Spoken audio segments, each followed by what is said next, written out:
There's a new reason to care about qualified small business stock, and it's not just for venture capitalists. If you're a founder or employee with startup equity, the 2025 QSBS reform could mean tax-free millions, but only if you structure it right from the start.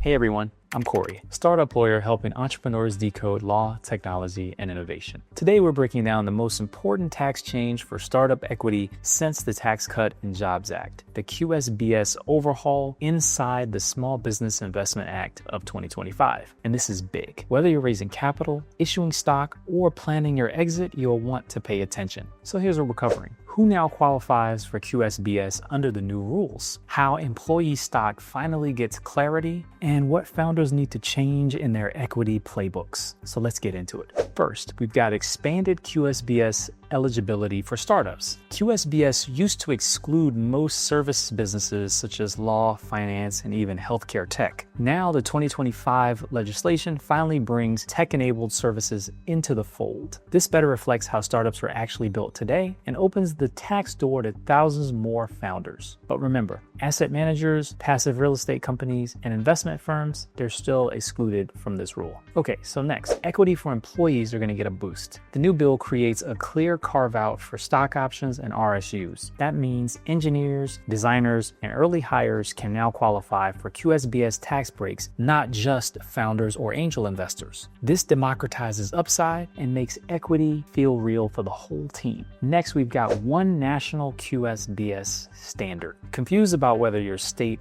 honors QSBS? Not anymore. The bill creates federal preemption, meaning a single rule nationwide no matter where you incorporate. Founders, this simplifies planning. Investors, this reduces risk. Thus, it's a win-win for all parties. But wait, the caveat is you need to tighten up compliance. With more companies eligible, the tax authorities want better records. So let's think about it. There needs to be stock issuance logs, fair market value tracking, entity level certifications. You're going to need basic governance items like cap table version control, proper resolutions, etc. Sloppy record keeping could lead to disqualification. You don't want to be the founder who finds out during merger and acquisition due diligence that something's off. Okay, so now let's look at transition rules. There's no panic for existing holders. Have you already issued stock? Then you're covered under the current law. But new stock issued after 2025 must meet these new standards. Now's the time to evaluate your books and make sure your next round is QSBS